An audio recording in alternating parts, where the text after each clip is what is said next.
My next question is to Dr. Rakesh Ranjan. Rakesh Ranjan has been working on Gulf migrants and remittances, and our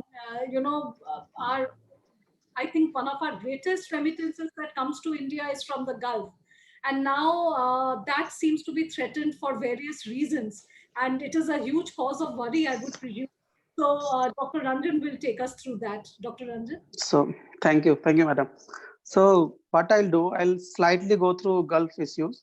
Then also I'll discuss how remittances will be affected with this Corona crisis. So basically, the problem with the migrant workers who are in the Gulf countries. So we have nearly slightly some statistics I'd like to share. 28.7 million are total workers there, and nearly 8.5 millions are Indian workers.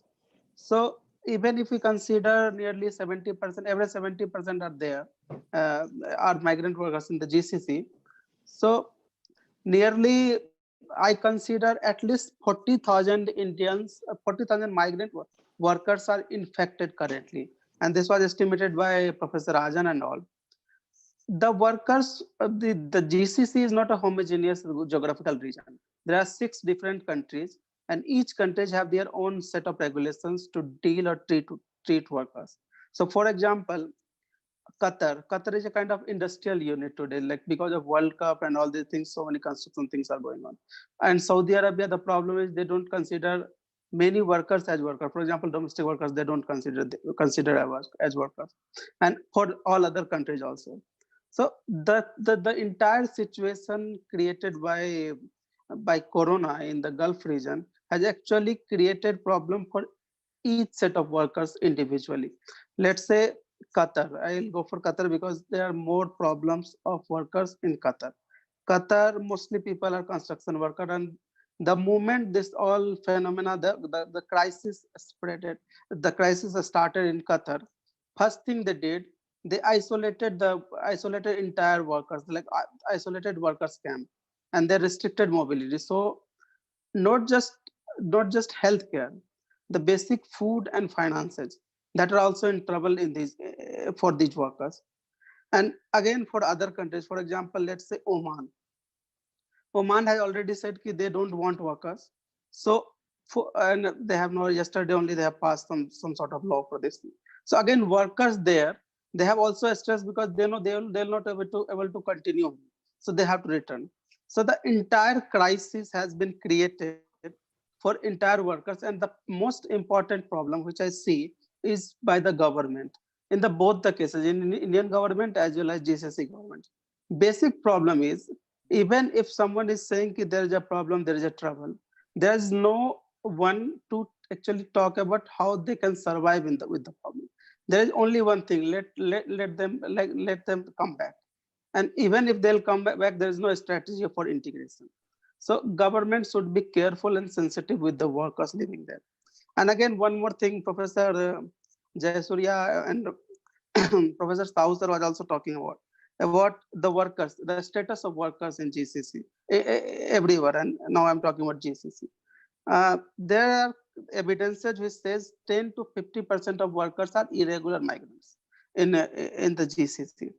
Again, these workers cannot come out, and no one knows what will happen to these workers, because if they will not come out, even if there will be infection, they will die, and no one will take care because they are not legally there. They are not member of the society legally, so their documentation, their number will not come out. And in GCC, I'll briefly talk about domestic workers. So we all know about domestic worker, and we have sort of idea that all domestic workers are female domestic workers, and mostly these workers live inside house. But in Gulf countries, and especially in these 6 GCC countries, many male also get appointed as male domestic worker. And so there can be a case where female can be saved because they live inside the house. But in case of male domestic workers, they don't live inside the house. They have to be outside. And again, the legal issue comes in between. Domestic workers do not considered as laborers. So all the welfare measures for laborers will not be extended to these male domestic workers. So this sort of problem is becoming very huge. And again, slightly I'll talk about insurance.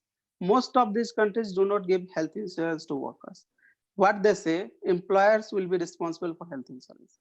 And we all know how employers usually treat. So, and slightly I'll come for remittance also, since we don't have much time. So let's say World Bank says ki 23% of there will be decline of 23% remittances.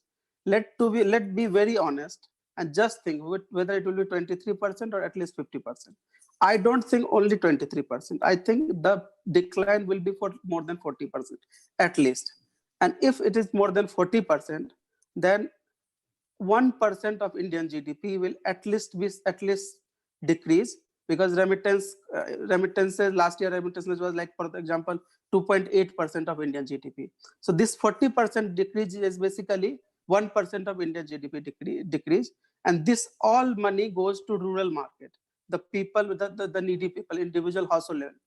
And if remittances in these zones will decrease, that will directly hamper the household level expenditure.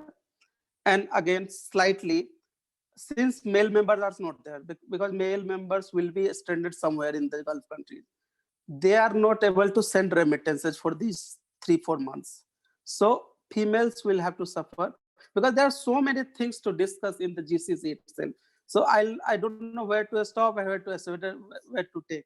But mostly I'll say that this all the crisis has actually also will have to go through the problem at the household level most, because women who are living alone today and they are not getting remittances, they'll have to ask or lend money from the money lenders also. So this decline in remittances will affect not just laborers or migrants, it also affects family and children living behind. And these children and families will have to suffer a lot because of all this crisis. And governments and the GCC and the Indian government also will have to think little sensitively. This transfer, return, sending aeroplane, coming, taking workers back is all the useless thing I consider. They have to think institutionally to handle this problem. Thank you. Thank you so much, Dr. Ranjan. And I again completely agree with every word that you have said. These knee-jerk reactions that our government seem to have is actually, when you think in the long run, it really doesn't make sense. It has to be a sensible, thought out. You have to discuss with experts. You have to take all the state Yes. consideration. You have to, for a country as large as ours, you cannot have these kind of knee jerk reactions with merely 4 hours given before a draconian Yes. is imposed upon the whole country. But that is my thought. Maybe others think differently. But yes, I Yeah. completely agree with you.